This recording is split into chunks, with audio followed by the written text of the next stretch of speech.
자, 지난주에 이어서 우리 말씀 함께 나누도록 하겠습니다. 자, 오늘은 로마서 1장 18절 말씀입니다. 자, 하나님의 진노가 불의로 진리를 막는 사람들의 모든 경건하지 않음과 불의에 대하여 하늘로부터 나타나나니. 오늘 이제 우리가 부활주일로 기념하고 있는 시간인데요. 오늘 18절의 메시지가 부활의 메시지와 함께 여러분들에게 잘 새겨지는 시간이 되길 바랍니다. 자, 이제 우리가 계속해서 로마서를 살펴보고 있는데, 로마서 이제 1장 18절부터 이제 본격적으로 바울이 이제 변증이 시작되는 거죠. 그러니까 이 구조를 여러분들이 그러니까 이사야와 같이 연결해서 보자 그랬죠. 이사야 1장의 구조와 생각 같이 연결해서 보면 이사야 1장에서 이제 오라 우리가 변론하자라는 그 부분이 있어요. 그 부분과 동일하게 지금 이 맥락을 이해하시면 된다 그랬죠. 이사야에서 지금 하나님께서 오라 우리가 변론하자 그러신단 말이에요. 사도 바울도 마찬가지예요. 로마서 1장 18절에서 이제 우리에게 뭔가 질문하기 시작하고 또 우리에게 뭔가 깨닫게 해주는 그 변론의 과정이 반드시 필요하다고 그랬어요. 이사야에서 봤던 것처럼. 자, 그리고 나서 그러니까 그 이사야에서 하나님께서 오라 우리가 변론하자 하면서 제일 먼저 던진 질문이 뭐였죠? 왜 신실하던 성읍이 창기가 되었냐? 그러니까 이거 대답하라는 거예요. 하나님께서 질문하십니다. 왜 신실하던 성읍이 창기가 되었는가? 그러니까 여기에서부터 하나님과 논쟁이 시작되는 거예요. 간단히 말하면 하나님이 지금 한번 토론을 해보자 이렇게 얘기를 하시는 거잖아요. 사실은 하나님과 우리가 토론한다는 게 말이 안 되죠. 그렇죠? 그러나 지금 한번 변론해보자 하면서 왜 신실하던 성읍이 창기가 됐냐 이렇게 이야기를 하신단 말이에요. 그러니까 그 의미는 우리가 오랫동안 잘 새겨왔으니까 다시 확인만 해드리면 결국 우리 인간이 가지고 있는 의라고 하는 것, 우리가 이루어낸 의라고 하는 것은 유지되지 않는단 말이에요. 그게 유지된다면 신실하던 성읍은 창기가 되면 안 돼요. 그냥 계속 신실해야 된단 말이에요. 그러면 도대체 신실하던 성읍이 창기가 됐다는 이 상황을 어떻게 설명할 거냐? 지금 하나님이 그 질문을 하는 거예요. 그러면 그 전에 그 신실함은 도대체 뭐냐? 그렇죠? 어쩌길래 그 신실함이 창기가 돼버리냐? 결국 우리가 소망해야 될 의라고 하는 것은 바로 하나님 질문한 그런 수준이 아니라 신실하던 성읍이 시간이 지나서 결국은 창기가 돼버리는 그런 의가 아니라 영원한 의여야 된단 말이에요. 그럼 그걸 어떻게 확보할 거냐? 이 질문을 하시는 거죠. 간단히 말하면. 자, 이제 그러면서 그 변론하자라고 하는 그 과정을 거치게 되면 결국 우리가, 그러니까 그 변론을 제대로 우리가 들었다면, 간단히 말하면, 그리고는 그 변론 과정에서 우리가 하나님의 변론에, 그러니까 하나님의 말씀에 내가 수긍을 했다면, 그러면 자연스럽게 이어지는 그 다음에 우리의 모습은 뭐라고요? 회개가 될 수밖에 없다고 하는 거예요. 이해되시죠? 그러니까 그 과정에서, 변론 과정에서 여기서 튕겨 나가는 사람들이 있겠죠? 간단히 말하면 하나님의 율법에 대해서 변론하자 할 때에 그 변론에서 두 가지 반응이 나올 거예요. 그 변론에서 하나님을 대적하는, 결국은 하나님의 말씀에 굴복 안 하는 태도가 나올 것이고, 두 번째는 하나님의 말씀에 굴복을 한다면, 그래서 하나님 말씀이 맞습니다 한다고 하는 순간 우리에게 자연스럽게 나오게 되는 반응이 뭐냐? 그것이 바로 회개라고 하는 거예요. 그 회개는 다시 뒤집어서 말하면 우리에게는 그 의가 없습니다. 우리가 자랑하는 의라고 하는 것은 결국 시간이 지나면 썩어질 의입니다. 그래서 신실함을 자랑했던 성읍이 결국은 창기가 돼버리는 그런 수준의 의입니다. 이걸 고백하는 거예요. 이걸 인정하는 거예요. 그러면서 그 온전한 의로 우리가 채워지기를 소망하는 것. 회개가 그 두 가지가 같이 있는 거죠. 그러면서 이것이 이제 구약 시대에서는 이것을 깨달은 이들은 무엇을 소망하는 거예요? 결국 그 영원한 의를 소망하게 되는 거죠. 그것이 구약 내내 오실 메시아, 그걸 기대하고 있는 거란 말이에요. 그러면서 이사야서 안에서 그 메시아가 앞으로 이렇게 올 거다라고 지금 예언이 되어 있잖아요. 그러면서 우리가 잘 알고 있는 그 그리스도에 대한 이야기, 특별히 이사야 53장 같은 데서 고난받는 하나님의 종의 모습으로 그러진단 말이에요. 흠모할 것이 없다라는 모습으로 오실 거라고 분명히 약속이 되어 있었는데 유대인들은 그걸 기대하지 않았단 말이에요. 그러니까 하나님의 말씀을 듣는다고 해서 듣는 게 아니고 하나님의 말씀을 달달달 외운다고 해서 하나님의 말씀을 아는 게 아니었어요. 분명히 그렇게 약속을 하셨는데도 유대인들이 기대하고 있던 메시아는 그런 메시아가 아니었다라고 하는 거예요. 지금까지도 유대인들은 인정을 안 하고 있잖아요. 그러니까 지금 그렇기 때문에 구약에서는 무엇으로 지금 그 믿음으로 이 메시아를 바라보는 거예요. 아시겠죠? 아직 예수님이 안 오셨지만 이 회개한 이들이 결국 그 영원한 의의를 하나님께서 이 약속의 말씀으로 우리에게 성취시킬 거라고 하는 것을 이제 구약에서는 무엇으로 바라보고 있는 거라고요? 믿음으로 바라보고 있는 거예요. 그러니 그 믿음은 바라는 것들의 실상이요 해서 그들은 그 믿음으로 구원받는 거예요. 이해되시죠? 예수님이 안 오셨는데 어떻게 구원받을 거예요? 그러니까 이 답을 크리스찬들이 속 시원하게 못한다니까요. 그러니까 지금 그러게 예수님 없을 때는 뭘로 구원받는 거지? 그럼 이제 이게 그걸 이제 논리로만 풀려다 보니까 소위 말하는 세대주의라는 이해들이 나온단 말이에요. 구약은 율법 지켜 구원, 구약 시대는 율법 지켜 구원, 예수님 시대는 예수 믿고 구원. 그러니까 세대주의 신학의 가장 큰 이해가 이거란 말이에요. 틀이. 그러니까 이걸 우리가 인정할 수가 없는 거죠. 그러면서 세대별로 하나님의 구원의 경륜이 달랐다라고 그렇게 이야기를 한단 말이에요. 이게 세대주의 신학의 문제입니다. 이 연결이 안 되는 거예요. 구약과 신약이 연결이 안 되는 거예요. 여러분 이걸 잘 이해하시랍니다. 이걸 여러분들이 이제 설명할 수 있어야 되는 거예요. 간단히 말하면 여러분들이 아는 것을 멈추는 것이 아니라 설명할 수 있어야 돼요. 그래서 히브리서에서 믿음은 바라는 것들의 실상이다. 그러니까 그들은 그 믿음을 가지고 그 예수 그리스도의 성취를 실상으로 받은 거예요. 물론 그 믿음이라고 하는 것이 우리가 지금 예수님의 이 사건으로 보는 것만큼 그렇게 선명하지는 않았겠지만 이해되시죠? 그러나 그들이 믿었던 믿음이 뭐냐? 결국 우리가 가지고 있는 의라고 하는 것. 지금 우리에게 하나님이 주신 것은 율법뿐인데 그 율법을 가지고는 우리가 신실하던 성읍이 어떻게 창기가 됐느냐 이 질문에 답을 할 수가 없으니 결국 이 율법은 우리에게 무엇을 촉구하는 거다? 우리에게 회개를 촉구하고 있는 것이다. 그렇죠? 율법을 통해서 우리는 끊임없이 그 회개의 자리로 나가야 된다. 이걸 가르쳐 주시는 거라는 것을 깨닫고 그 애통한 마음으로 그 오실 메시아를 기대하고 있는 건데 그 오실 메시아가 하나님의 말씀 안에서 이미 약속되어 있기 때문에 그 약속의 말씀을 믿음으로 그렇게 그 메시아를 이들이 만난 거나 다름이 없이 되는 거다라고 하는 이게 믿음의 원리인 거죠. 아시겠죠? 그래서 구약에서는 그렇게 그 메시아에 대한 믿음으로 구원을 받는 거고 이제 우리 입장에서는 바로 그 오신 그분이 구약에 약속되어 있던 바로 그분이다라고 하는 것을 믿음으로 좀 더 세부적으로 말하면 예수님 당시에는 이분이 바로 그분이었다고 하는 것을 믿음으로 선포하고 전도하고 전하면서 그들은 그 믿음을 살아내는 것이고 우리는 지금 바로 2000년 전에 오셨던 그분이 그리고 죽으시고 부활하신 그분이 바로 이분이다라고 하는 것을 전해 듣고 그 믿음을 가지고 살아가는 것. 그래서 우리는 동일한 믿음으로 구원받고 의롭다함을 칭함을 받는다 이렇게 되는 거예요. 아시겠죠? 네. 그러니까 여러분 이걸 잘 이해하시란 말이에요. 그래서 구약은 그러니까 성경은 처음부터 끝까지 오직 믿음 이렇게 되는 거란 말이에요. 자, 이걸 여러분이 먼저 기억을 잘 하시고 자 18절 이제 이 부분에 대한 그 변론하자라고 하는 것이 지금 사도 바울이 그 구조를 동일하게 이어가고 있다라고 생각하시면 됩니다. 자, 그래서 18절에 아포칼립테타 이갈 오르게 네우로 시작해요. 아포칼립테타 이거는 그것이 나타내지고 있다. 여러분 이것은 이제 계시되고 있다. 이렇게 생각하시면 편합니다. 그것이 나타내지고 있다.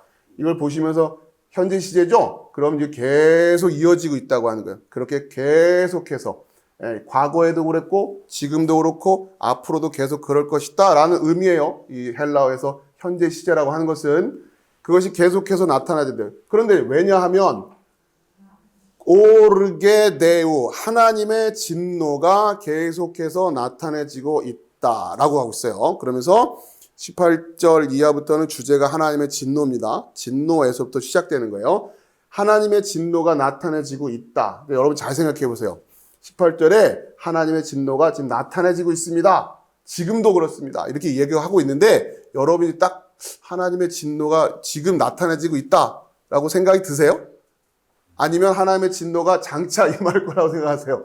근데 지금 하나님의 진노는 장차 임할 것이지 지금 나타내고 있지는 않잖아요. 그렇죠? 그럼 이런 대목에서 여러분들은 어떤 반응을 해야 되는 겁니까? 성경이 틀린 겁니까? 아니면 나한테 문제가 있는 겁니까? 여기서 머뭇거리시면 어떡해요, 여러분? 성경이 틀린 겁니까? 여러분한테 문제가 있는 겁니까? 나한테 문제가 있는 거예요. 성경은 지금 나타내지고 있다고 하는데, 지금 여러분 지금 돌아보세요. 뭐 하나님 진노가 뭐 막 임했어요 지금? 아닌 것 같은데 진노는 나중에 오는 거 아닌가? 이런 걸 붙들고 씨름을 하셔야죠. 지금 그냥 성경을 그냥 대충 읽으면 안 된단 말이에요. 여기 분명히 나타내지고 있다. 사도 바울 시대에 그 얘기를 한 거 아니에요.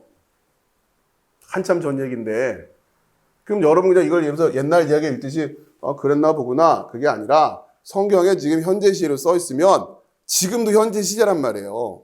그러니까 성경인 거죠. 이게 옛날 얘기가 아니니까. 그때도 마찬가지고 지금도 나타나지고 있다. 이게 무슨 얘기냐. 그러니까 이걸 여러분이 이해하셔야 로마서 1장 18절 이하뿐만 아니라 로마서가 다 이해가 되는 거예요.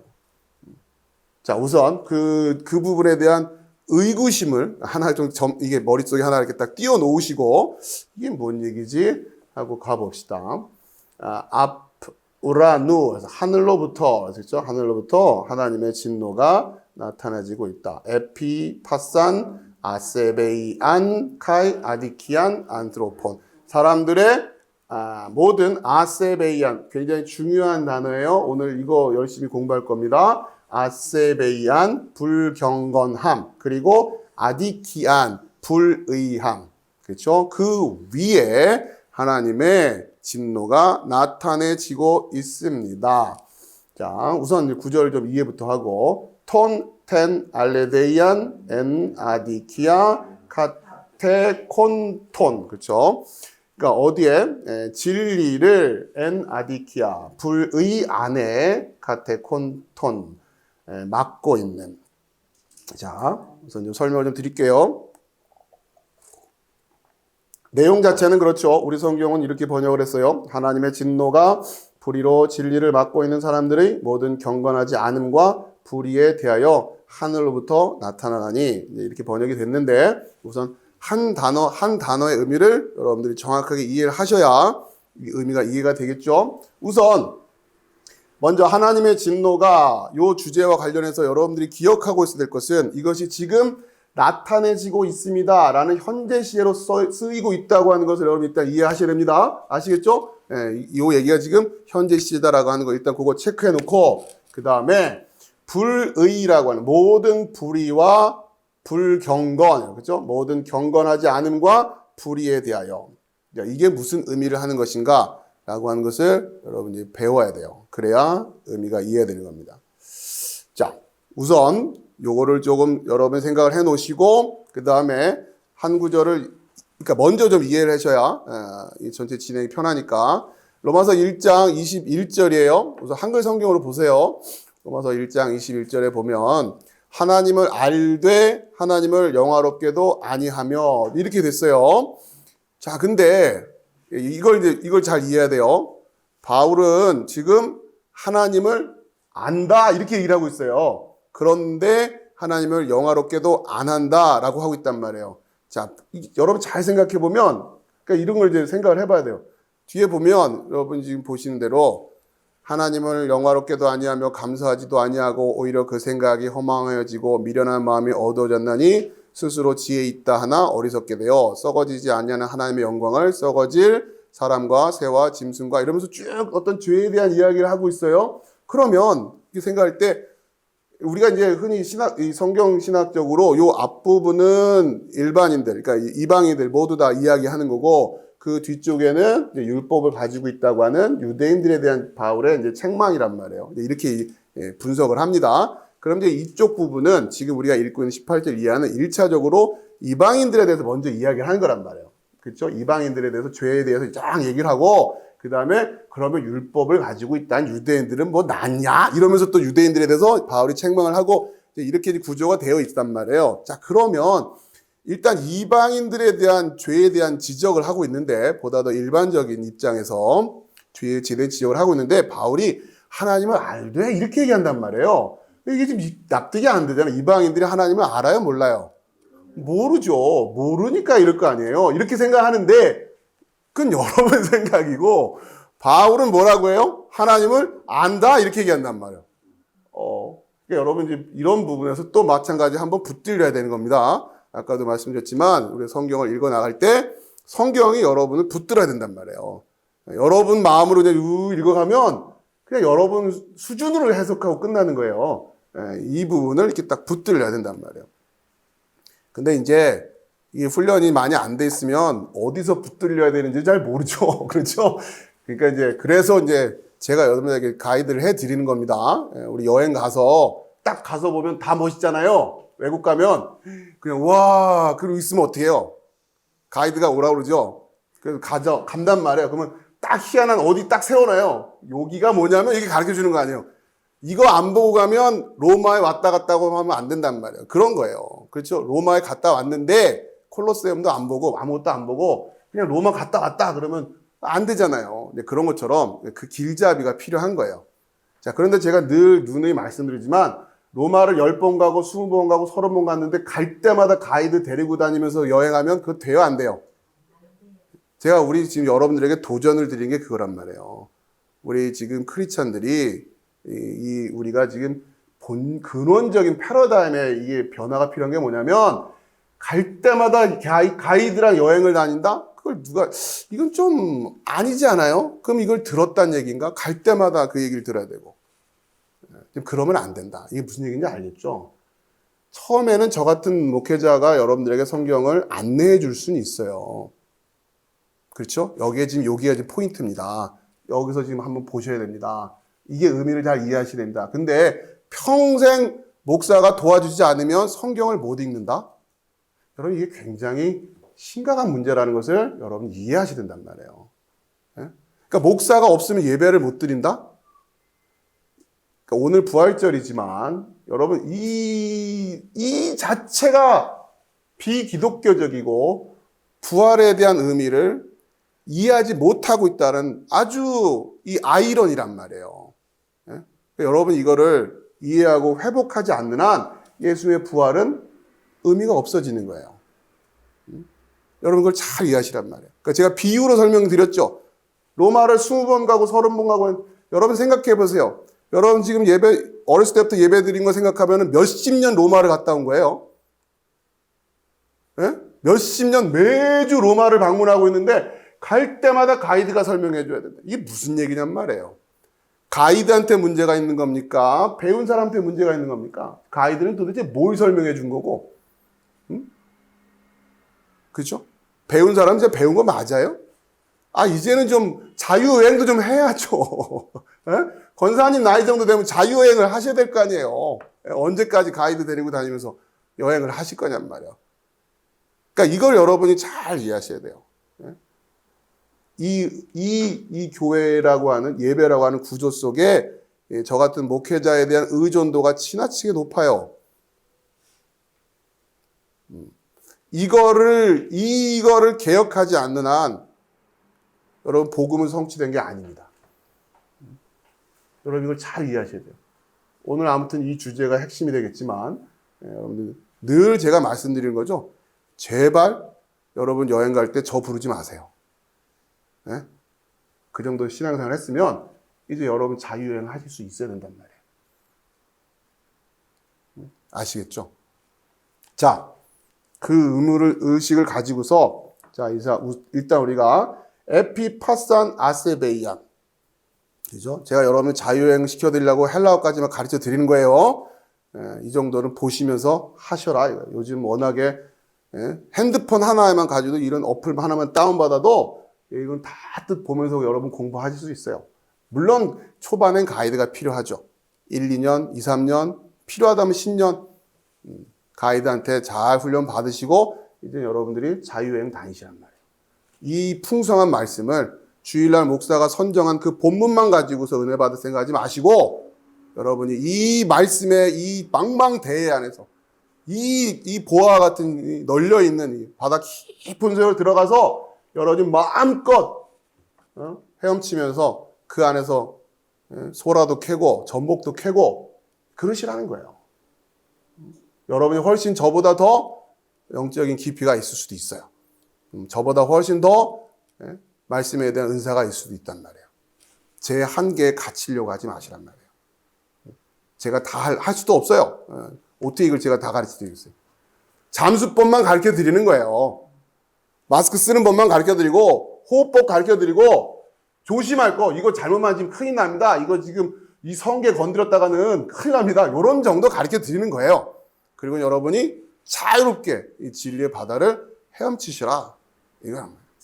자, 거듭 당부드리면서 자, 이 에피파산 아세베이안이라고 하는 이 모든 불경건함이라고 하는 것을 이야기해서 우리가 다시 한번 이제 쭉 생각들을 좀 정리해 봅시다. 그러기에 앞서서 21절을 먼저 살펴봤어요. 하나님을 알되라고 하는 분명히 이 단락은 이방인들에 대한 기본적인 바울의 이야기예요. 그러니까 유대인들보다는 그러니까 일반적인 사람들, 특히 이방인들을 초점을 맞추고 있다. 많은 학자들이 그렇게 해석을 합니다. 그러면 이들은 하나님을 알 수 없다고 해야 되는데, 그러니까 이런 거죠. 논리가 너희들이 하나님을 알지 못하니까 그렇게 살지. 그러니 이제 하나님을 제대로 알자. 물론 성경 안에 그런 부분도 있죠. 그런데 이 부분은 지금 안다라고 설명하면서 가고 있단 말이에요. 그러니까 이게 굉장히 여러분이 한번 신경 써서 이제 해결을 해야 될 부분이다. 자, 그러면 또 하나 뭘 생각해야 되냐면 이 로마서 1장 18절 이하가 지금 우리가 뭐하고 연결시키고 보고 있어요? 이사야 1장이죠. 이사야에서는 지금 뭐라고 얘기하고 있어요? 하나님을 모른다 그런단 말이에요. 확인해 볼까요? 한번 다시. 너희는 지금 하나님 모른다.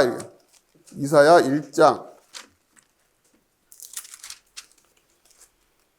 이사야 1장 3절이죠. 소는 그 임자를 알고 나귀는 그 주인의 구유를 알건만은 이스라엘은 알지 못하고 이래요. 그렇죠? 분명히 성경에 그렇게 돼 있단 말이에요. 알지 못하고 나의 백성은 깨닫지 못하는도다. 자, 이 이야기로 먼저 시작을 한단 말이에요. 이스라엘은 나를 알지 못해. 이렇게. 근데 지금 다시 바울 로마서로 넘어오면 이방인들한테는 바울이 뭐라고요? 하나님을 알되 이런단 말이에요. 완전 뒤집어졌어요. 그렇죠? 그러니까 근데 지금 똑같은 얘기를 지금 하고 있는 거예요. 이스라엘에게는 하나님이 너희가 나를 안다고 하지만 너희는 나를 모르는 거야. 이렇게 얘기를 하고 있고 이방인들에는 저 하나님 몰라서 그래요 라고 이야기할 수 있는데 혹은 우리도 생각할 때 하나님을 모르니까 저러지 라고 할 수 있는데 바울은 오히려 하나님을 안다 이렇게 이야기를 하고 있단 말이에요. 그러니까 여러분 이 긴장감을 갖고 이 성경을 읽으셔야 된다라고 하는 겁니다. 자, 그러면서 로마서 1장 다시 로마서로 오셔서 1장 20절에 그 앞쪽에 보면 하나님을 알되 우리 성경으로 봅시다. 하나님을 알되 하다음에 그 바로 윗줄에 뭐라고 써 있어요? 아니 바로 윗줄에 핑계하지 못할지니 그렇죠? 여러분 성경이 저랑 비슷할 텐데 다른 성경인가요? 하나님을 알되라는 표현 바로 윗줄에 뭐라고 써 있어요? 핑계하지 못할지니 그러니까 핑계대지 말란 말. 하나님 모른다고 하는 소리 할 텐데 그거 뭐라고요? 핑계 아니에요. 핑계대지 말아라. 자, 이렇게 이야기하고 있다. 자, 이 이야기를 이해하려면 지금부터 제가 전해드리는 이 논리를 잘 따라오시기 바랍니다. 자, 먼저 이 자체를 일단 여러분 의문을 가지고 긴장을 가지고 자, 인간은 하나님의 존재에 대해서 의문을 제기할 수 없어요. 자, 이걸 잘 이해하세요. 우리는 하나님이 계시냐 안 계시냐 이런 질문은 우리가 할 수 있는 질문이 아닙니다. 이걸 잘 몰라요. 하나님이 계신가 안 계신가라고 하는 것은 인간이 던질 수 있는 질문이 아니에요. 왜? 우리가 있다라고 결론 내려서 있을 뿐이고 없다라고 결론 내려서 없을 뿐이 아닌 게 하나님이에요. 아시겠죠? 따라서 하나님이 계시냐 안 계시냐라고 하는 것은 이미 우리가 토론할 수 있는 주제 밖의 이야기란 말이에요. 이해되시겠죠? 예. 그러니까 우리가 하나님이 계시다고 결론 내린다고 계실 분이 아닙니다. 예. 그러니까 여러분 이걸 잘 이해하셔야 돼요. 그래서 뭐 유명 과학자 나와가지고 하나님이 계십니다. 뭐 유명 과학자가 나와서 따라서 하나님 안 계십니다. 이런 얘기들 하는데 다 시간 낭비예요. 성립될 수가 없어요. 아무리 유명한 과학자가 그래서 하나님이 계십니다라고 한들 그것 때문에 하나님 계시는 것도 아니고 아무리 유명한 과학자가 따라서 하나님이 안 계십니다라고 한들 그래서 하나님이 안 계시는 것도 아니다라고 하는 우리가 던질 수 있는 유일한 질문은 어떻게 우리가 하나님의 자녀가 될 수 있는가 만이 우리가 던질 수 있는 유일한 의미 있는 질문이에요. 이런 질문을 던지지 않는다고 하는 것은 하나님의 자녀 되는 데에 관심이 없다고 하는 거죠. 잘 들으세요. 그게 바로 하나님의 진노예요. 그게 여러분 잘 생각해 보세요. 그게 바로 그러니까 당신이 하나님의 자녀가 되는 데에 관심이 없다고 하는 것 자체가 하나님의 진노가 당신에게 임해 있다고 하는 겁니다. 라고 하는 걸 여러분이 알아들어야 바울이 하는 이 이야기가 알아들려지기 시작하는 거라고요. 하나님의 진노가 이미 나타났습니다. 라고 하는 이게 보여야 되는 거죠. 근데 지금 크리스찬이라고 하는 우리들조차 하나님의 진노는 장차 올 거지 지금 하나님의 진노가 모든 불의함과 불경건함 위에 나타났다라고 생각이 안 든단 말이에요. 그러니까 여러분 잘 이해하세요. 하나님에 대해서 관심이 없다. 그게 자체가 뭐라고요? 하나님의 진노가 그 위에 임해 있다라고 하는 거란 말이에요. 여러분이 그렇게 볼 줄 알아야 된다는 얘기예요. 이 논리가 여러분이 수긍이 돼야 바울의 이 논증이 이해가 되기 시작하는 거예요. 아시겠죠? 자, 그런데 잘 들으세요. 그런데 지금 세상 사람들이 내가 어떻게 하면 하나님의 자녀가 될 수 있을까라는 질문을 진지하게 던집니까? 안 던집니까? 안 던지죠. 그러니 그 자체가 뭐라고요? 하나님의 진노가 이 세상에 임해 있다. 이렇게 지금 바울이 선포를 하고 있는 거예요. 자, 이 이야기를 이 로마서와 이사야서와 함께 더불어 조금 더 거슬러 올라가면 무슨 얘기가 되냐면 유대인들, 지금 예수님이 오셨을 당시에 그 유대인들, 물론 그 이전도 마찬가지예요. 지금도 마찬가지고 그들에게 문제가 뭐였냐면 자, 그들에게 문제가 뭐였어요? 그들이 지금 여러분 복음서 마태, 마가, 누가, 요한복음을 쭉 보셔서 알지만 그들이 계속해서 기다리고 있던 대상이 있었죠? 존재가 있었죠? 누구예요? 메시아. 메시아를 기다리고 있었단 말이에요. 자, 그런데 이들이 지금 놓쳤던 게 뭐냐? 이들이 지금 실수했던 게 뭐냐? 이들이 마땅히 해야 했을 일이 뭐냐? 다시 말하면 방금 전에 제가 말씀드렸던 것처럼 이 땅에 살고 있는 모든 생명이 모든 인간들이 반드시 던져야 될 질문이 뭐라고요? 어떻게 하면 하나님의 자녀가 될 것인가? 라는 질문이 마땅히 해야 될 질문에도 불구하고 안 하고 있는 것처럼 이 유대인들이 마땅히 던지고 고민하고 있어야 될 질문은 오실 메시아가 도대체 누구일까가 아니라 그 메시아는 분명히 오실 텐데 왜? 하나님이 약속하셨으니까 그 메시아는 어떤 모습이 됐든 반드시 올 것일 텐데 문제는 그 메시아가 오신다면 내가 알아볼 수 있을까? 플러스 나는 어떻게 하면 그 메시아가 통치할 그 나라의 백성이 될까? 이게 더 중요한 거지. 누가 올까? 어떤 모습으로 올까가 뭐가 그렇게 중요한 거예요? 아니, 그분이 오시면 자연스럽게 나는 그분의 백성이 됩니까? 아니잖아요. 그게 아니란 말이에요. 자, 다시 그 메시아가 오신다고 하면 그냥 나는 덩달아 구원받는 겁니까? 아니란 말이에요. 그 메시아가 왔을 때 내가 그 메시아의 백성이어야 내가 구원을 받는 것이지. 그 심판주로 오시는 그분이 오셨을 때 내가 심판의 자리에 있지 않고 내가 구원의 자리에 있어야 그 오시는 분이 나한테 메시아가 되는 것이지, 메시아가 왔다고 해서 그냥 해결되는 게 아니잖아요. 그러니 우리가 뭘 고민해야 되는 거예요? 내가 그 메시아가 오셨을 때 나는 과연 그 구원의 그 약속의 구원편에 설 거냐, 아니면 그 약속 때문에 당연히 심판도 하시는데 나는 그 심판의 자리에 있게 되는 거냐, 이걸 고민해야죠, 우리가. 그렇죠? 근데 예수님 당시에 유대인들이 이걸 실패했단 말이에요. 무엇만 가지고 있겠다. 자기들은 뭘 실패했기 때문에 나는 하나님의 자녀잖아. 하나님의 백성이잖아. 이걸 너무 당연하게 생각했다니까요. 그러니까 이들이 가지고 있었던 두 언약, 무슨 언약이라고 그랬죠? 유대인들이 가지고 있었던 언약 두 개가 뭐예요? 내가 그래서 여러분들 내가 지금 안 믿어요. 그래가지고 맨날 머리 끄덕끄덕하고 앉아 있어봐야 안 믿는다니까. 아직도 내가 가이드 해야 되겠네, 계속. 다윗 언약, 아브라함 언약.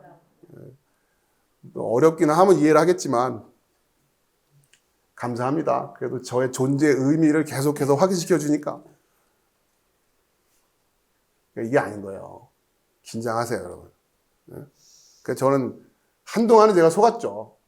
은혜 받았습니다 하면 알아듣는 줄 알았고, 앉아가지고 끄덕끄덕 하고 있으면 아는 줄 알았는데, 그 제가 계속 질문하는 거예요. 계속 질문을 해서, 자, 다시 정리해 드릴게요. 이들이 가지고 있었던 언약 두 개 잊지 마세요. 아브라함 언약, 다윗 언약이란 말이에요. 다시.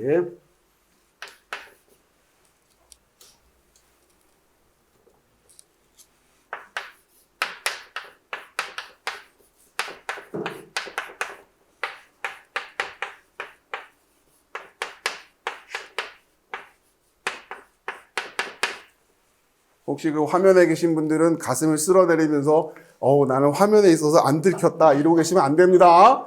여기 지금 제주에 계신 분들만 혹시 그렇게 위안을 삼고 계시면 곤란합니다. 네, 요번에 아무튼 연합 캠프 때 가서 제가 다 질문할 거니까 그럼 또 안 오신다고 그러진 않겠지. 아니 그 시간은 즐거운 시간이 될 거예요. 걱정하지 마세요. 제가 이렇게 그때는 질문 안 할 테니까 걱정하지 마세요. 자, 다윗 언약은 왕에 대한 언약이었고, 아브라함 언약은 자녀, 자손이었는데 결국 이것이 백성이었어요. 그렇죠? 백성 언약이었단 말이에요. 그러면서 이들이 다윗 언약을 근거로 해서 메시아를 기다리고 있었죠. 그러면서 자기들은 자연스럽게 이 백성이다라고 생각했단 말이에요. 왜? 아브라함이 우리 믿음의 조상이니까, 우리 조상이니까. 아브라함이 너희들 자손, 너희들 자녀에게 아브라함에게 주신 그 자녀의 약속, 그렇죠? 아니 우리 할아버지가 아브라함이에요. 하나님이 아브라함에게 너희 자녀들을 내가 복주겠다 이렇게 약속을 하셨으니까 나는 당연히 아브라함의 자녀. 따라서 나는 그 약속의 주인공. 이렇게 유대인들이 생각한 거 아닙니까? 그렇죠? 근데 지금 여러분 신약 성경에서 뭐라고 해요? 바울이 육신의 자손이 아니다. 이 얘기를 하는 거 아니에요? 그렇죠? 그게 아니다. 그러니까 이걸 이들이 놓치고 있었단 말이에요. 그러니까 이 성경을 그렇게 가지고 있다고 하면서도 그러니까 이 구조를 잘 이해하세요. 이해되시죠? 자, 그러면서 아브라함의 언약이 그런 게 아니었다라고 하는 것이 지금 성경을 통해서 우리에게 가르쳐 주는 거잖아요. 그러니까 다시 말해서 예수님 오셨을 당시에 이들의 문제가 뭐였어요? 이들이 그냥 자기는 요건 맞으니까, 자기들은 백성이니까 이제 누구만 오시면 돼요? 왕만 오시면 된다고 생각하고 왕만 기다리고 있었단 말이에요. 왕만. 그러면서 저분이 왕이냐 아니냐 그거 제대로 알아보지도 못했고, 문제는 그러니 성경이 우리한테 가르쳐 주려고 하는 메시지가 뭐예요? 중요한 것은 내가 과연 이 백성이냐예요. 우리가 고민할 거는 누가 이 왕이냐에 앞서서, 이해되시죠? 누가 왕인가에 앞서서 이것도 오해하면 안 되죠. 나중에 잘 알아야 되는데 일단 우리가 갖고 있어야 될 것이 나는 이 백성이 맞는가? 그분이 오신다면 나는 어떻게 이 백성이 될 것인가? 이거에 관심을 가져야 될 거 아니란 말이에요. 하나님이 계시냐 안 계시냐 백날 논쟁하면 뭐 할 거냔 말이에요. 그렇죠? 하나님이 계신다고 결론을 내린들 내가 하나님 계신다라고 결론 내리면 하나님 백성 되는 거예요? 예? 이해되시죠? 무슨 말씀인지. 내가 하나님 여러분 이걸 잘 이해하세요. 이걸 크리스찬들이 몰라요. 그게 제가 안타까운 거예요. 내가 하나님 계십니다라고 말하면 하나님의 백성이 돼요?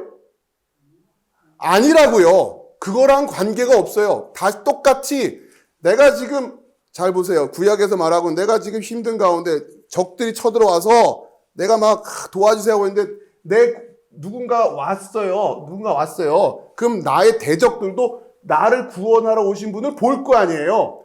저기 진짜 이 사람들이 소망하던 그분이 왔네? 이들도 그 얘기를 한다니까요. 오셨네? 라고 할 거란 말이에요. 그럼 이들도 구원받는 거예요? 아니란 말이에요. 하나님이 계시다라고 고백한다고 해서 내가 하나님의 백성이 되는 게 아니다라고 하는 거예요. 예수님 부활하셨습니다라고 고백한다고 내가 예수님의 백성이 된다가 아니라는 걸 아셔라는 거예요. 이걸 깨닫지 못하면 성경 백날 읽어봐야 소용이 없는 거예요. 그거와는 별개예요. 요한계시록에 그 얘기한단 말이에요. 그 예수를 찌른 자들도 볼 것이요. 이해되세요? 그들도 본다니까요. 진짜네? 라고. 그러면 그래서 구원받느냐? 그게 아니잖아요. 그렇죠? 자, 이걸 실패하고 있었다. 이유가 뭐냐? 이들이 진짜 고민하고 진짜 던졌어야 될 질문이 뭔지를 놓치고 있었기 때문이란 말이에요. 그러면서 바울이 그 얘기를 하는 거죠. 그러면 너희들이 구약 성경을 한번 그 당시에 구약밖에 없으니까 너희들이 성경을 다 유대인들한테 하는 얘기예요. 성경을 다 한번 읽어봐라. 너희들이 그러면 율법을 갖고 있다라는 것만 가지고 하나님의 백성이 된다라고 성경 어디에 쓰여 있냐? 그렇죠? 너무 당연한 거 아니에요? 지금 그러면 이사야가 왜 필요하며 선지서들이 왜 필요하며 그렇죠? 여러분 잘 알고 있는 순종이 번제보다 훨씬 낫습니다. 이런 얘기가 왜 써 있냔 말이에요. 그 얘기예요, 지금. 그러면서 어떻게 하나님의 백성이라고 그렇게 노스레를 떨고 있니? 뭘로 그 확인할 거니? 바울이 그 얘기를 하는 거 아닙니까? 그렇죠? 표면적 유대인이 아니다. 그러니까 이 바울의 이 복음이 그래서 엄청난 거거든요. 바울이 지금 이 로마서라고 하는. 자, 그러면서 로마서 1장 21절에 보면 다시 그러니까 이런 주제에 관심이 없는 거죠. 기본적으로. 정말 중요한 질문이 뭔지를 모르니까. 로마서 1장 21절에 하나님을 알되 하나님을 영화롭게도 아니하고 감사하지도 아니하고 오히려 그 생각이 허망하여지며 미련한 마음이 어두워졌나니. 자, 이 말을 이제 지금까지 말씀드린 것과 연결해서 말씀드리면 하나님을 알되, 요거 일단 좀 퀘스천, 진짜 그게 맞는지 해놓고 하나님을 영화롭게도 아니하며 감사하지도 아니하고, 이걸 일단 우리들 눈높이에 맞게끔 번역을 하자면, 여러분 하나님을 안다고 하는데 하나님을 영화롭게도 안 하고 감사하지도 않는다라고 만약에 해석한다면 이게 무슨 얘기가 되겠어요? 그렇죠? 하나님의 지금까지 배운 걸로 응용하자면 뭐예요? 하나님의 뭐에는 관심이 없다? 백성에는 관심이 없는 거예요. 맨 메시아만 기다리고 있어요.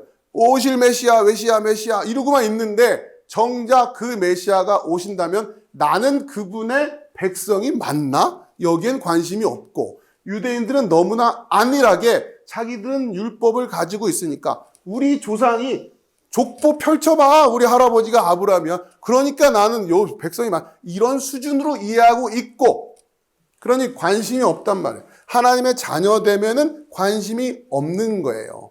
다시 말해서 여러분은 예수님 예수님을 믿는다고 말은 하는데 그분이 나의 주가 되는 것에는 관심이 없는 거죠. 그러면 내가 예수님을 믿는 게 맞냐? 자, 지금도 이 태도는 여전히 우리에게 도전을 주는 말씀일 수밖에 없다라고 하는 거예요. 그러니 우리가 크리스찬이라고 말을 하면서 우리가 갖고 있는 이 믿음의 모습을 들여다보면 그냥 아파트 입구에다가 현관 입구에다 부적 붙여놓고 있는 거랑 뭐가 다르냔 말이에요. 무슨 얘기냐? 제주도는 워낙에 그런 데가 많아서 저희 아파트에도 제가 이제 아침에 우리 그 막내를 학교에 이제 차로 라이드를 해주고 오면 이제 운동 삼아 아래층부터 꼭대기층까지 걸어 올라가서 다시 이제 엘리베이터 타고 내려와요. 올라가면서 보면은 그냥 집집마다 그냥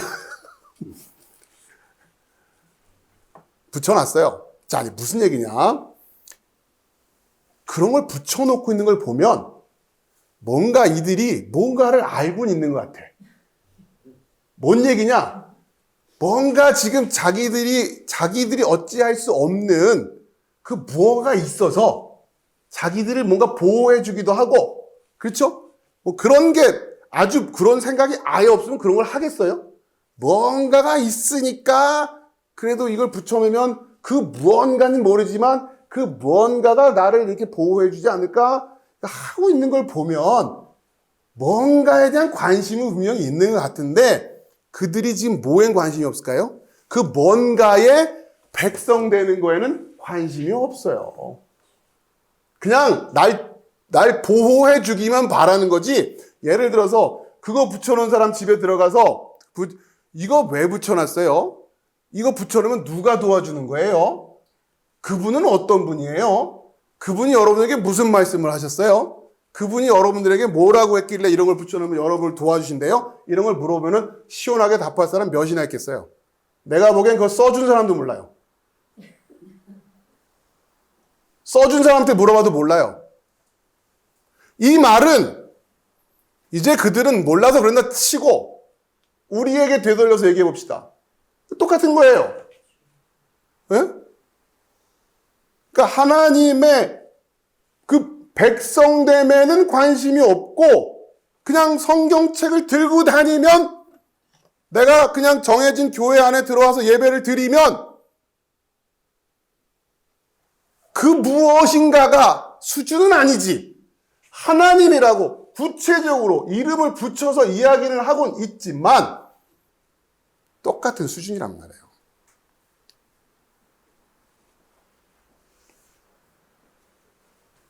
자, 이것을 제가 왜 이렇게 자신 있게 이야기할 수 있느냐, 똑같은 수준이다라고 이야기할 수 있느냐, 여러분들 경험해 보셨던 것처럼 우리 크리스찬이라고 자부하는 이들, 아브라함의 언약의 백성이라고 자부하고 있었던 그 유대인들처럼 나는 이제 구원받았다라고 자부하고 있는 우리 크리스찬들이 뭘 모르더라?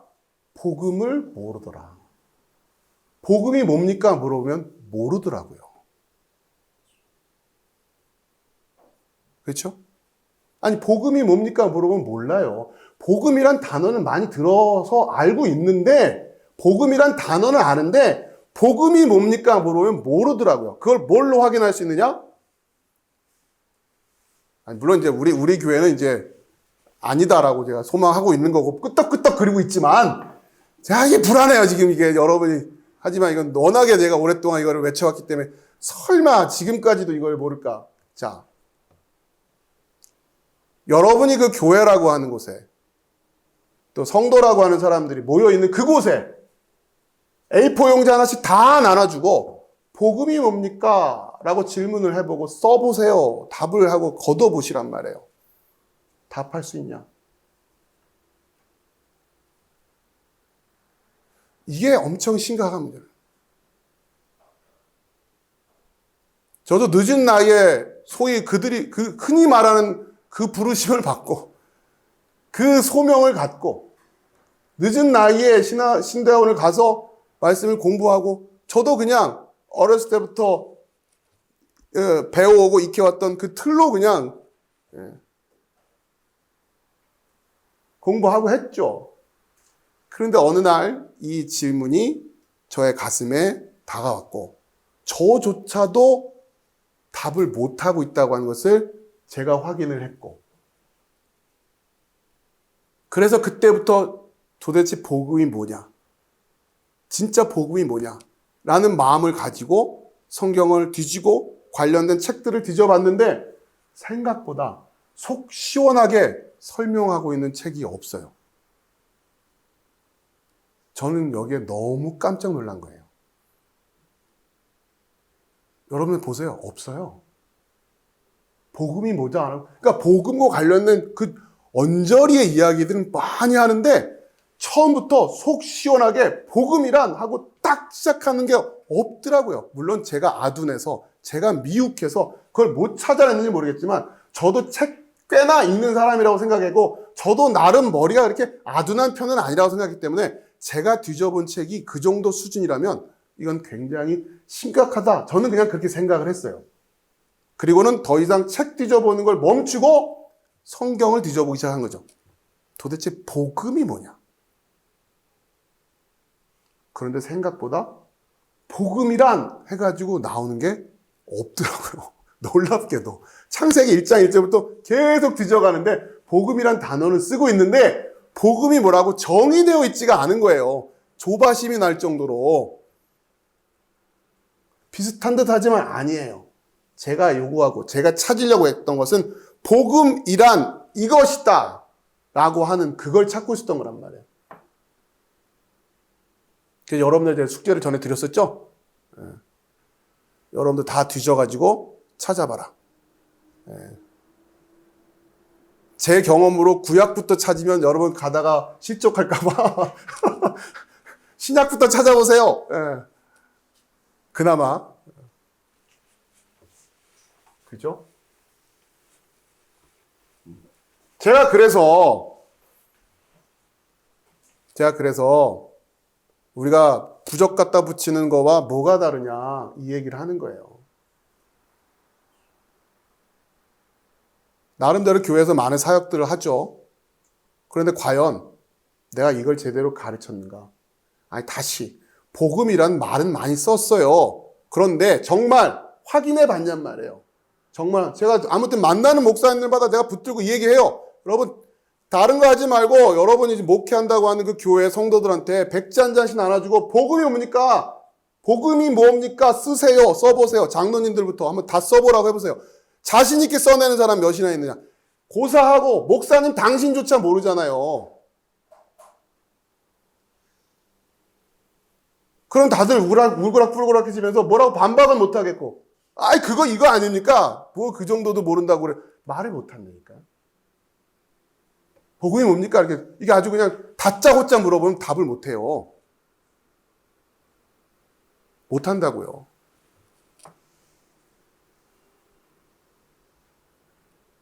이 제 짧은 경험이길 바라요. 저는 정말로.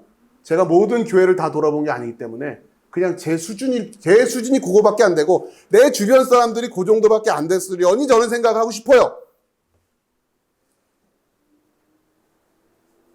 소위 훌륭한 교회, 멋있는 교회라고 불려지는 건강한 교회라고 불려지는 교회는 안 그러겠죠. 라고 믿고 싶어요. 네, 그러길 바라고.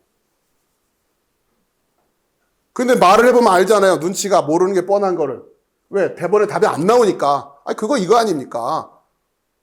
뭐 어려운 거라고 이렇게 혼자 아는 것처럼 얘기합니까? 이렇게 얘기 안 나오는 거 보면 눈치를 보면 모르는 거죠. 그리고 혹시라도 맞나 틀리나 속으로 이렇게 좀 찜찜해 하고 있는 게 느껴지죠? 그 정도 눈치는 있으니까.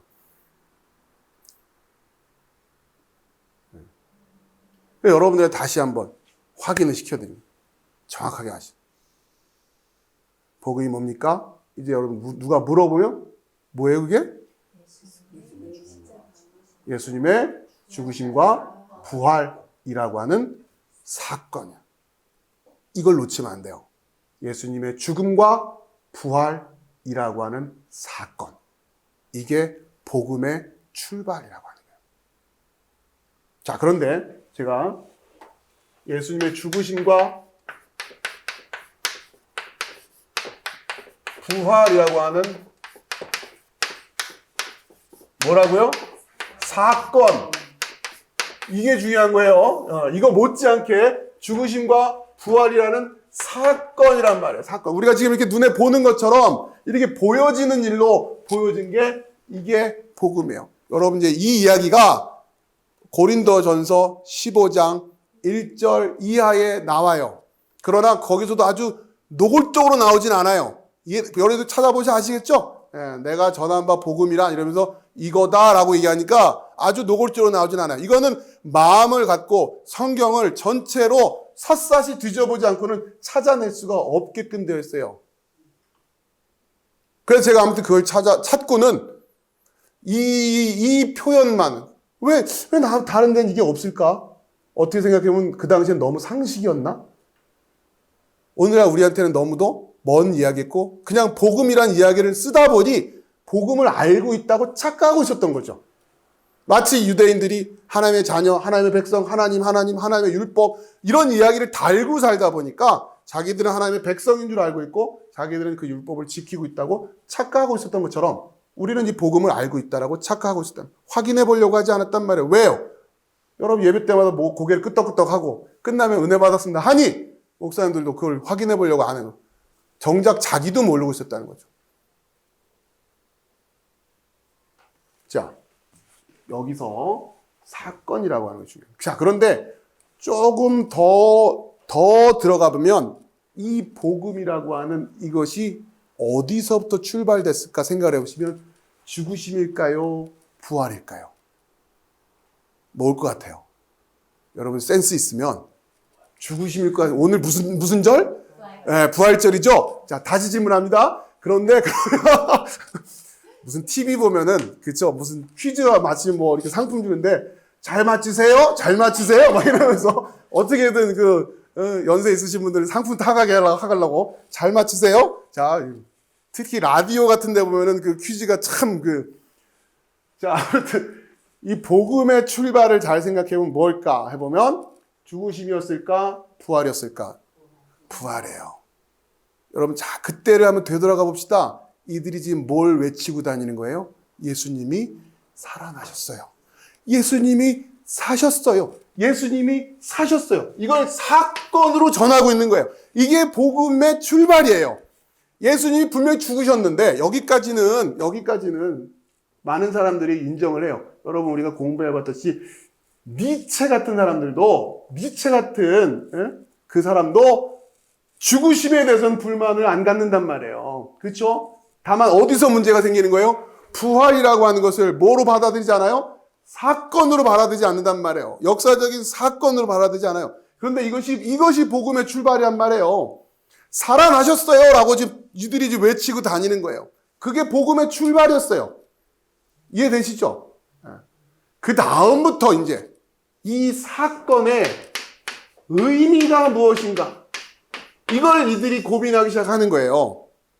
그러니까 여러분 이걸 오해하면 안 됩니다. 복음이라는 그 사건과 그 복음을 해석한 의미. 자, 이게 성경이죠. 이게 신약이란 말이에요. 이해되시겠어요? 네.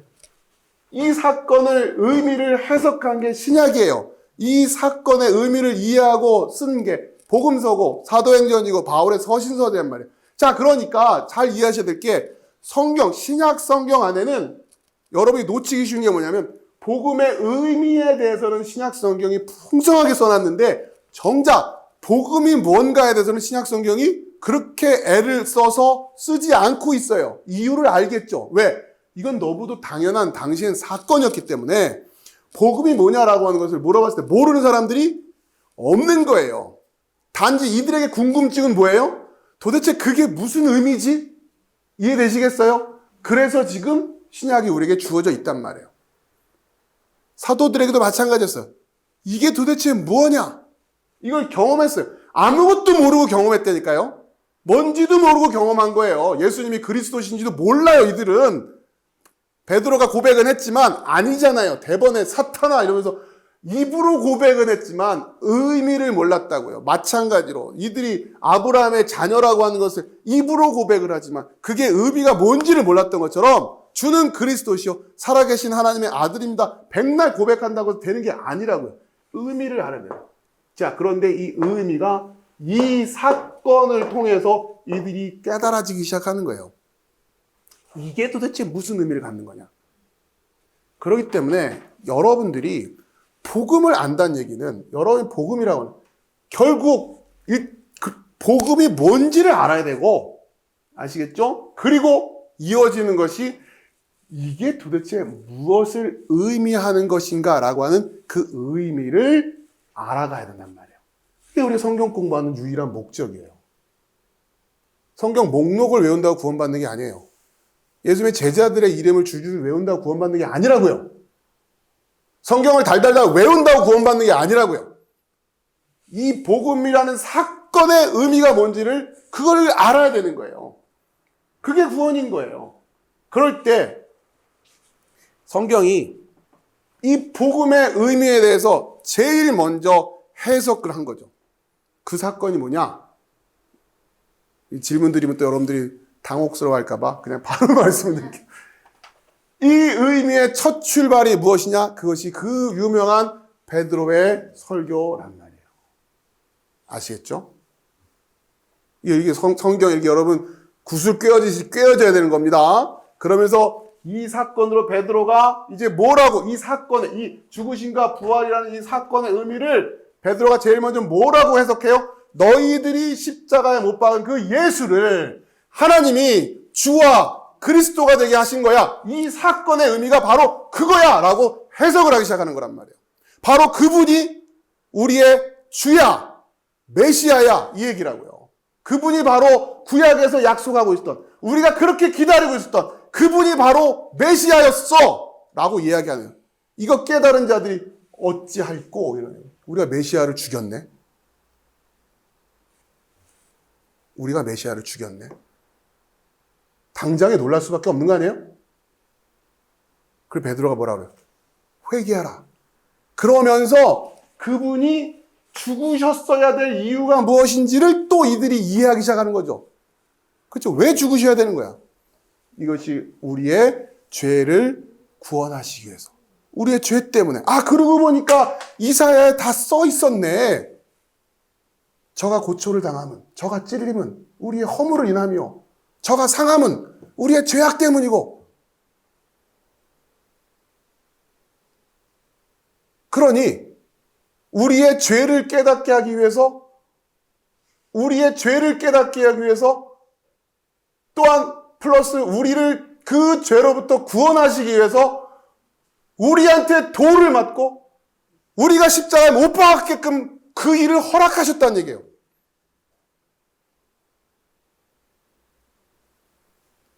그러니까 이 복음을 알고 이 복음의 의미를 진정으로 깨달은 이들이 그 하나님께서, 그러면서 이제 그분이 누군가 생각해 봤더니 바로 하나님의 아들이었네. 하나님이셨네. 그분이 오셔서 하셨던 일들을 생각을 해봐. 하나님이 아니고는, 하나님의 아들이 아니고는 있을 수 없는 일이었잖아. 그러면서 다시 복음서가 쓰여지기 시작하는 거예요. 하나님이 오셔서 우리의 죄 때문에 맞으시고 죽으셨네. 그러니 이 복음을 알고 복음의 의미를 깨달은 자들이 하나님에 대해서 어떤 반응이 나오겠어요?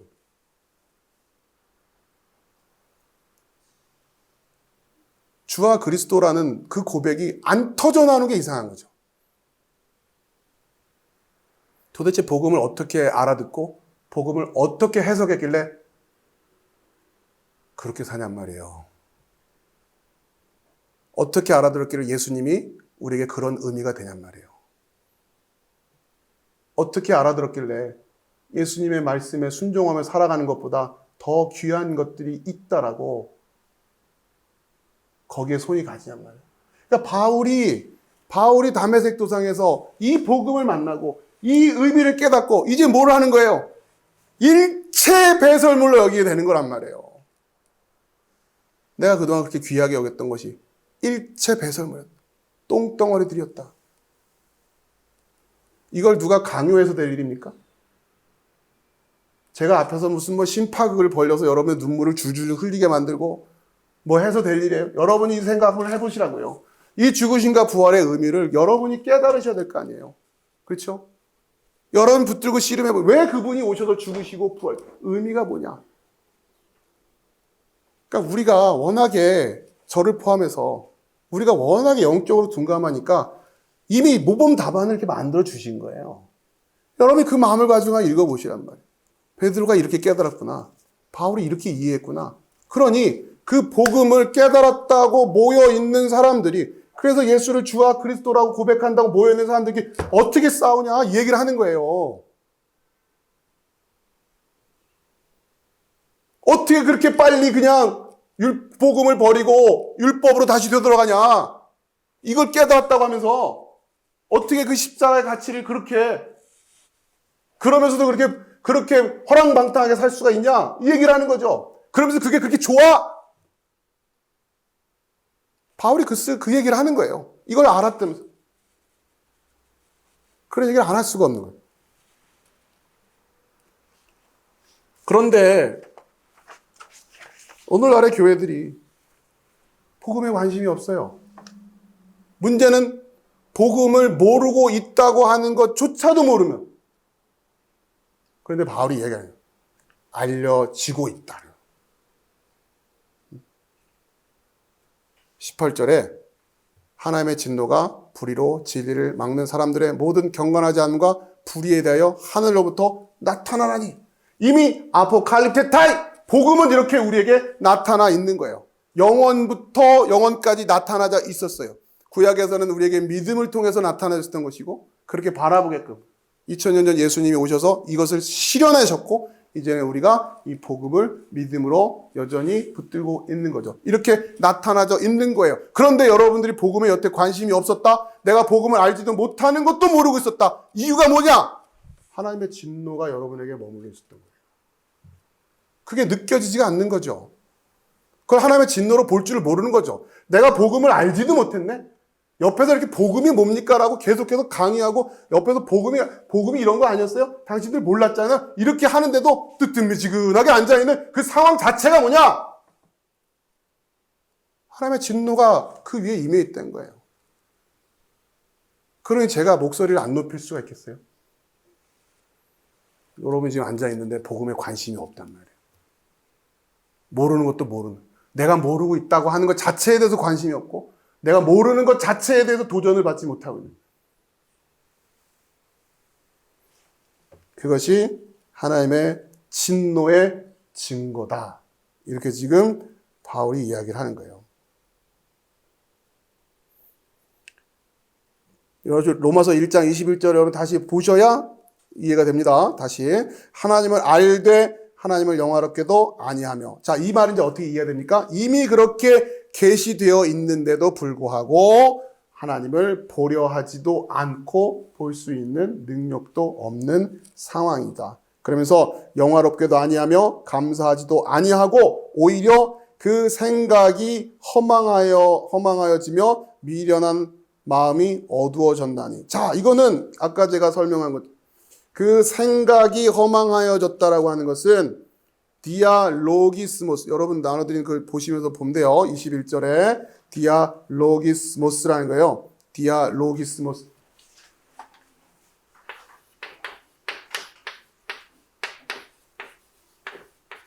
디아로기스모스. 여러분 뭐를 이해하신다면 이 디아는 무엇을 통하여라고 하는 거고, 로기스모스라고 하는 것은 우리가 로고스라, 그렇죠? 로고스라는. 그러니까 간단히 말하면 디아로기스모스는 그러니까 논리를 가지고라는 의미로 이해하시면 돼요. 논리를 가지고. 그런데 오히려 그 생각이 허망해졌다는 게 디아로기스모스가 허망해졌다는 얘기예요. 그러니까 이 말은 아까 말씀드린 거, 아니 그 부적은 갖다 붙이면서 정작 그 부적을 관장하는 그 부적을 관장하는 그 무엇에 대해서는 관심도 없는 거. 이게 지금 디아로기스모스 해요. 지금 뭐 앞뒤가 안 맞잖아요. 지금 그런 거 아니에요. 아니 그거 보면 뭐가 거기에 대해서 굉장히 뭔가 좀 두려워한 마음도 있고 뭔가 중요하다고 생각하는 것 같은데, 그러니 집집마다 갖다 붙였을 거 아니에요. 근데 정작 들여다보면 관심도 없는 것 같단 말이에요. 똑같은 거예요. 여러분이 매주 꼬박꼬박 이렇게 와서 앉아 계시는 거 보면 굉장히 하나님에 대해서 뭔가 중요하다라고 여기고 있는 거는 같아요, 보면은. 예? 근데 관심은 없어요. 예? 정작 하나님 하는데 하나님 말씀에는 또 관심이 없고 하나님 말씀 공부합시다 그러면 또 좀 귀찮아하는 것 같고 도대체 그 디아로기스모스는 도대체 뭐예요, 도대체? 예? 그 얘기예요. 그러면서 바울이 아니 하나님을 알되라고 해요. 그렇죠? 이미 모른다고 말을 못한다니까요. 그러면 아예 진짜 부적도 갖다 붙이지 말고 예?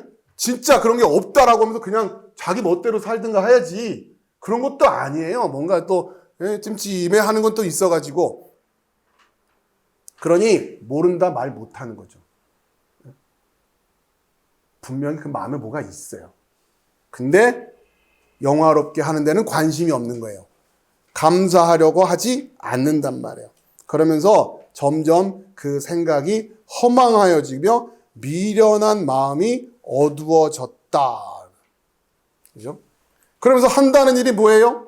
스스로 지혜 있다 하나 어리석게 되어 23절 썩어지지 아니하는 하나님의 영광을 썩어질 사람과 새와 짐승과 기어다니는 동물 모양의 우상으로 바꾸었다 그래요. 아니 우상 갖다 놓고 뭐 하는 거 보면 뭔가 좀 뭘 중요하다라고 마음에 있는 건 같아. 그렇죠? 코끼리 동상 갖다 놓고 코끼리 뭐 장사하는 데 보면 뭐 부엉이도 갖다 놓고 막 이래요. 그런 거 보면은 뭔가 거기에 대한 뭔가 의존하는 마음 되는 것 같고 뭔가 있어요. 근데 정작 그러면서 코끼리의 백성 되고 싶은 사람은 없을 거 아니에요. 그런데 왜 코끼리를 갖다 놓고 부엉이를 갖다 놓냔 말이에요. 네? 그러니까 허망한 생각, 디알로기스모스가 이게 지금 달나라에 왔다 갔다 하는 21세기가 맞아요? 생각하는 수준은 예전이나 지금이나 벗어나질 못하고 있단 말이에요. 그 사람들 탓만하지 말자는 거죠. 먼저 우리 생각을 해보자고요. 우리가 진짜 그 하나님에 대해 감사하고 영화로운 마음이 있느냐? 아니에요. 지금 성도들 하는 거 보면 하나님 대해 관심 많아요. 굉장히 중요하게 생각하는 것 같아요. 근데 정작 안을 들여다보면 아니잖아요. 복음이 뭐냐? 그러니까 복음이 뭡니까? 우와, 알지를 못했는데 그러면 여태까지 내가 뭔가 한 거야? 화들짝 놀라지도 않아요. 그냥 아이쿠야 이제라도 알아서 아니 도대체 뭐냔 말이에요. 저는 이런 반응들을 이해할 수가 없는 거예요. 얼마나 가슴이 철렁해야 될 일인데. 야, 내가 이걸 몰랐으면 너 어떻게 할 뻔했냐. 그러면서 자연스럽게 이걸 모르고 있는 자들에 대한 안타까운 마음이 일어날 수밖에 없는 거죠. 자, 그러면서 오늘 다시 쭉 돌아서 그들의 그 아세베이안, 경건하지 않음이라고 하는 아세베이안, 그들의 경건하지 않음과 아디키안, 불의함, 그렇죠? 바로 이러한 태도들이에요. 경건하지 않고 그리고 그들이 그 불의한 것. 이 불의하다라고 하는 것에서는 이제 그 앞에서 설명했던 하나님의 그러니까 복음에는 17절에 복음에는 하나님의 의가 나타나서 했을 때 복음에 나타난 의로 그 의를 이해해야 되는데 복음에 나타난 의를 모른다고 할 때는 우린 다 무슨 상태다? 불의한 상태다라는 겁니다. 아시겠죠? 여러분이 하나님 믿습니다 고백해서 될 일이 아니라 이걸 모르고 있었다면 여러분은 여전히 복음에 나타난 하나님의 의를 모르고 있는 거 아니에요.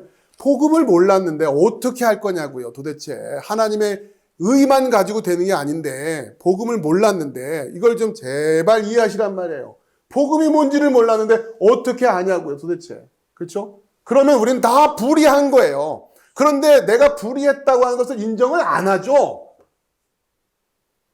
내가 여태까지 신앙생활한 게 몇 년인데 내가 그동안 한 게 얼만데 아니 여태까지 내가 이거 잠깐 몰랐다고 내가 그동안 불의했다고? 유대인들이 똑같은 거 아니에요 그게? 예? 예수님 오셔가지고 하셨던 게 그건데 아니 그러면 그동안 우리가 한 건 뭐며? 아니 그동안 내가 지금 이 성전 갖다 바친 성전세만 얼마고 내가 그동안 절기 때마다 한 게 얼만데 그럼 그 모든 게 지금 꽝이라고? 예? 아, 당신 말 안 듣는다고 해가지고 예수님한테 그 얘기 아니에요, 지금. 그 당시 유대 지도자들과 더불어서 유대인들이 그런 태도였단 말이에요. 여러분, 복음 모르면 불이에요. 복음을 모르면 불이라고요. 왜? 복음에 하나님의 의가 나타났으니까. 거기서만 하나님의 의를 알 수 있으니까. 그런데 복음이 뭔지를 몰랐어요. 그러면 뭐예요? 불이에요. 그동안 뭐 한 거예요, 그럼 교회들은? 인정하기가 어렵죠. 그러니 오라 우리가 변론하자 하고 어디로 못 가요? 회개로 못 가는 거예요. 지금이라도 회개하면 돼요. 근데 회개 안 해요. 우리 교회는 괜찮아 이런다고요. 목사님들도 나는 괜찮아 이런다고요. 회개 안 하더라고요.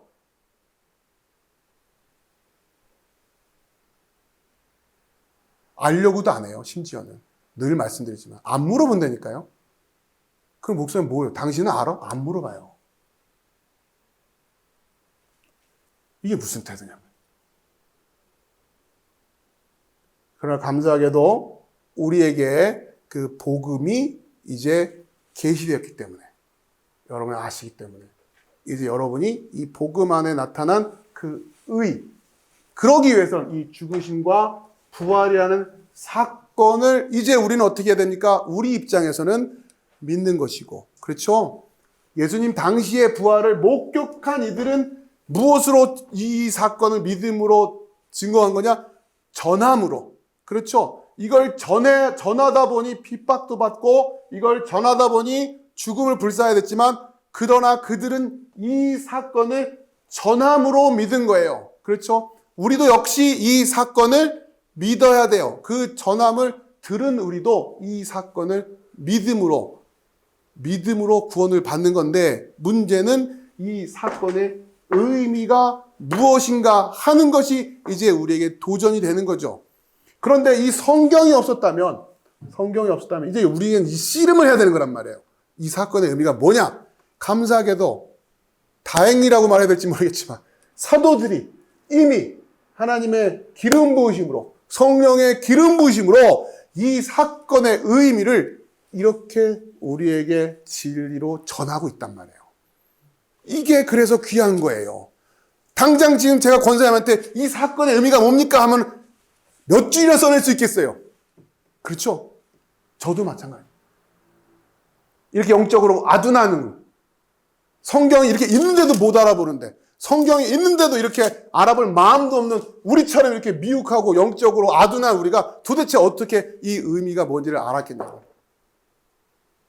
이제 성령께서 베드로를 쓰시고 바울을 쓰시고 야고보를 쓰시고 요한을 쓰시고 하셔서 이 의미를 우리에게 가르쳐 준 거란 말이에요. 너무너무 감사한 거죠. 그렇게 귀한 거예요, 성경이. 그래서 영적으로 그 영으로 되었다고 하는 성경이. 그래서 성경의 저자가 성령입니다 이야기를 하는 거고, 문제는 관심이 없는데, 그렇게 우리에게 주신 성경에 관심이 없는데 읽으려고 안 해요. 붙들고 씨름 안 한단 말이에요.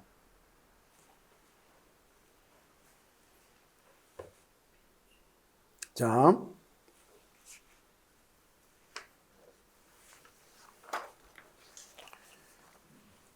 이 불경건과 불의함을 오늘 좀 했어야 되는데 불경건과 불의함은 어쩔 수 없이 다음 주로 넘어가야 될 것 같습니다.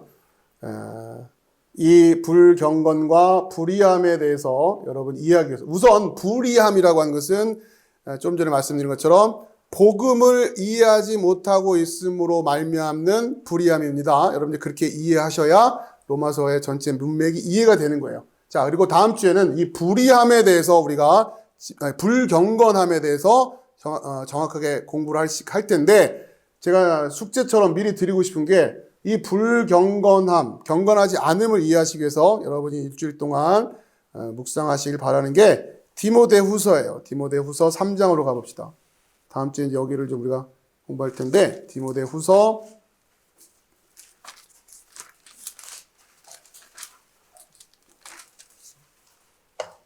3장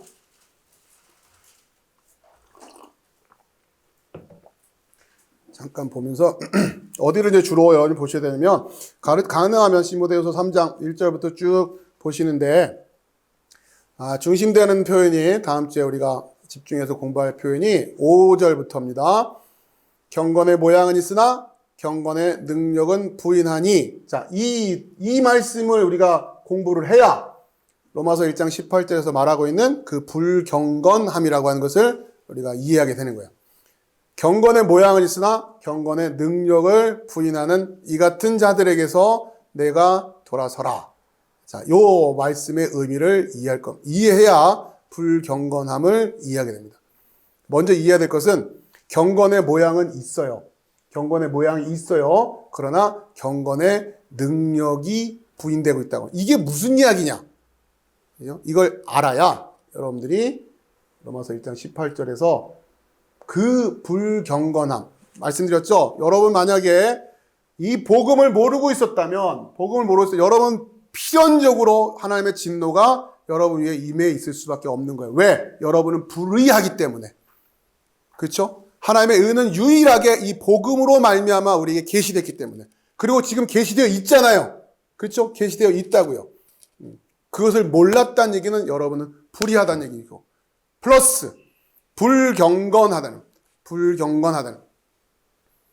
같은 이야기인데 좀 다른 각도에서 이야기하자면 바로 경건의 모양은 있으나 경건의 능력을 부인하고 있다는. 여러분이 만약에 이러한 상황이라면 여러분은 여전히 뭐가 되는 거다? 불경건하다라고 하는 거예요. 이걸 어떻게 이해하고 있느냐가 중요한 거예요. 그래서 나는 과연 경건의 모양이라는 걸 어떻게 이해하고 있느냐? 경건의 능력이라고 하는 것을 어떻게 이해하고 있느냐? 성경에서 말하는 그걸 가지고 여러분이 불경건의 문제를 해결하셔야 된다. 그래야 로마서 1장 18절 말씀이 해결이 되고 이제 그 이후에 오라 우리가 변론하자 이 주제가 이제 하나씩 논리적으로 해결되어지기 시작한단 말이에요.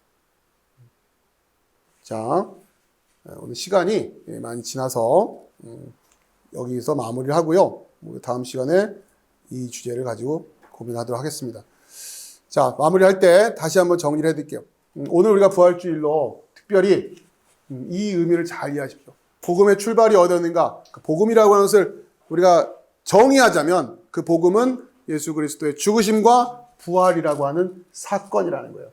그러나 이 복음이 처음 우리에게 목격되어졌을 때, 그렇죠? 그들에게 사건으로 목격되어졌을 때 이들은 제일 먼저 부활하셨습니다 라고 하는 이 사건을 전하기 시작했어요. 복음을 전하는 거예요. 그게 복음이에요. 다른 게 아니라 살아나셨습니다라는. 얼마나 기뻤겠어요. 가만히 생각해보면 예수의 제자들 입장에서 정말 기쁜 소식 맞아요. 기쁜 소식 맞다니까요. 예수님이 살아나셨는데 얼마나 기쁘겠어요. 그 기쁜 소식. 그런데 이 사건을 이제 어떤 의미인 것인가 아직 몰랐어요. 이들이. 그냥 이 기쁜 소식을 전하기만 했을 뿐이지. 이 의미가 이제 어디에서 해결되기 시작하느냐? 그 유명한 오순절 마가의 다락방 성령 강림 사건을 통해서. 그때 뭐 한다고 그랬어요, 제가? 유대인들은 그날 모여서 뭐 한다고요? 밤새 성경 공부한다고요. 이해되시죠? 그게 샤브옷이라고 하는 유대 절기의 전통이에요. 밤새 그러니까 마가의 다락방에 모여서 여러분 우리가 생각하는 그 기도회 하고 있었을 거라 생각하지 마세요. 이해되시죠? 마가의 다락방에 모여서 뭐 했을 거라고? 성경 공부하는 거야. 그게 유대인의 전통이에요. 그러면서 계속 성경, 특히 그들이 잘 읽는 성경들 가지고 공부를 합니다. 그러다가 이제 뭐가 이해가 되는 거예요? 읽어보니 나오잖아요. 이사야서 읽다 보니 나오잖아요. 방금 그 얘기가 그대로 나왔잖아요. 그러니 그 성령께서 그 의미를 깨닫게 해주시면서 이제 그 구약의 예언과 예수님의 죽으심과 부활이라는 사건이 이들에게 이해가 되는 거죠. 아, 그렇구나 하면서 이제 각자 자기들의 방언으로 이 이야기를 떠들기 시작합니다. 이해되세요? 깨달은 이야기들을 자기 말로 하는 거예요. 그리고 베드로가 선포를 하는 거죠. 너희들이 십자가 죽인 그 예수를 바로 하나님께서 주와 그리스도가 되게 하셨다. 이 위대한 복음이라는 사건과 그 복음에 대한 그 해석, 그리고 그 해석 가운데 역사하셨던 하나님의 영이신 성령, 그리고 이들이 모여서 열심히 말씀을 연구하면서 하나님의 이 부활이라는 사건의 의미를 깨닫고자 했을 때 그때 성령 강림하신 거예요.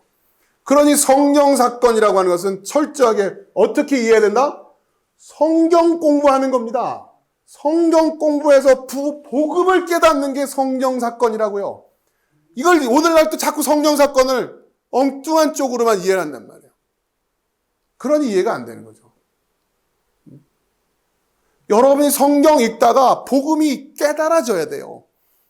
지금은 제가 가이드잖아요. 제가 그냥 가서 이겁니다 짚어주니까 그런 거보다 하는데 여러분이 직접 펼치고 구약도 읽어가고 하면서 정말 이게 그거였네. 이게 깨달아졌을 때 여러분이 그게 성령 충만한 사건이 되는 거죠. 이제 하나님께 붙들리게 되는 거고 그럴 때 진짜 예수를 주와 그리스도로 고백하게 되는 거고 그때부터 누가 시키지 않아도 여러분은 그냥 그 인생을 살아가게 돼 있는 거예요. 누가 따라와서 가는 것도 아니고 누가 말린다고 안 갈 것도 아니고 그냥 그렇게 살아내는 거. 그게 오늘 우리가 부활절을 기념하는 유일한 목적이자 이유가 되어야 된다. 여러분에게 이 부활의 사건이 여러분에게 복음이 되어지고 이제 성경을 통해서 그 복음의 의미가 깨달아지고 인류의 역사 동안 무수히 많은 하나님의 사람들이 이 복음에 붙들렸던 것처럼 여러분도 그 복음에 붙들려서 이제 말로만이 아니라 진짜 그 하나님의 백성으로 진짜 그 메시아를 왕으로 섬기는 그 삶을 살아가시는 것이 우리도 그리스도 안에서 부활의 삶을 사는 것이다 라고 하는 것을 여러분 마음 깊이 새기시고 저와 함께 우리 모든 성도님들이 바로 이 영광의 부활의 삶을 살아가시기를 주의 이름으로 축원합니다. 기도하겠습니다.